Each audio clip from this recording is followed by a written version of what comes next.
Ikasampung Kabanata.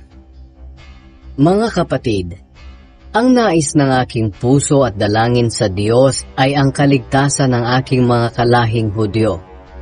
Ako na rin ang makakapagpatunay na masigasig sila sa kanilang paglilingkod sa Diyos. Kaya nga lang ay hindi ayon sa katotohanan. Ito'y sa dahilang hindi nila alam kung paano itinuturing ng Diyos na matuwid ang isang tao. Nagsikap silang gumawa ng sariling pamamaraan sa halip na sundin nila ang pamamaraan ng Diyos, sapagkat hindi nila alam na si Kristo ang hangganan ng kautusan.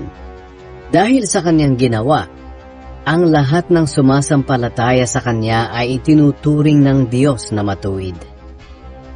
Ang kaligtasan ay para sa lahat. Ganito ang isinulat ni Moises tungkol sa taong itinuturing ng Diyos na matuwid, batay sa kautusan. Ang taong sumusunod sa kautusan ay mabubuhay ng ayon sa kautusan.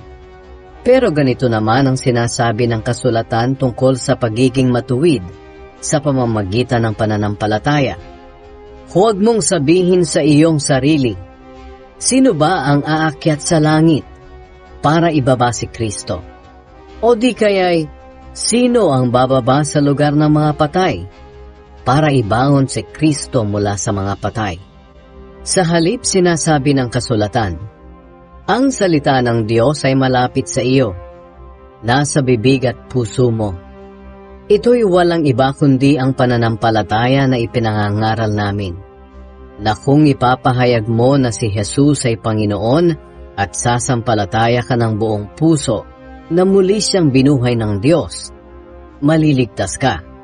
Sapagkat itinuring ng Diyos na matuwid ang taong sumasampalataya sa Kanya ng buong puso. At kung ipapahayag niya na siya'y sumasampalataya, maliligtas siya. Sapagkat sinasabi sa kasulatan, hindi mabibigo ang sino mang sumasampalataya sa Kanya. At ang pangakong ito'y para sa lahat, dahil walang pagkakaiba ang Hudyo sa hindi Hudyo. Ang Panginoon ay Panginoon ng lahat, at pinagpapala niya ng masagana ang lahat ng tumatawag sa Kanya. Sapagkat sinasabi sa kasulatan, maliligtas ang lahat ng tumatawag sa Panginoon. Pero paano sila tatawag kung hindi naman sila sumasampalataya sa Kanya? At paano sila sasampalataya kung hindi pa sila nakakarinig ng tungkol sa Kanya?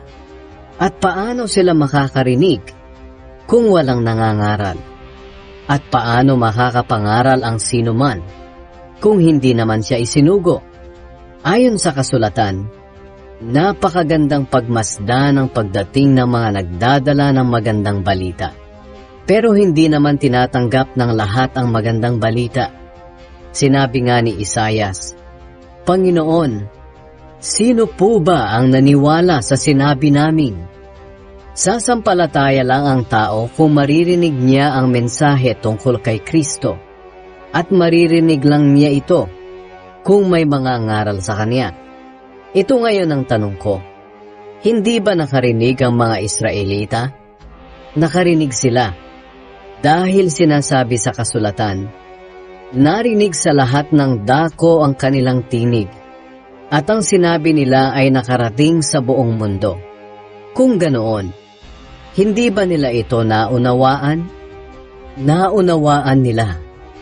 Dahil ayon sa isinulat ni Moises, sinabi ng Diyos sa kanila, "Iinggitin ko kayo sa pamamagitan ng ibang bansa. Iinisin ko kayo dahil ipapakita ko ang aking awa sa mga taong hindi nakakakilala sa akin." At buong tapang naman na sinabi ni Isayas ang sinabing ito ng Diyos. Natagpuan ako ng mga taong hindi naghahanap sa akin. Ipinakilala ko ang aking sarili sa mga hindi nagtatanong tungkol sa akin. Pero tungkol naman sa Israel, ito ang sinabi ng Diyos. Matagal akong nanawagan at naghintay sa isang bansang matigas ang ulo at suwaid.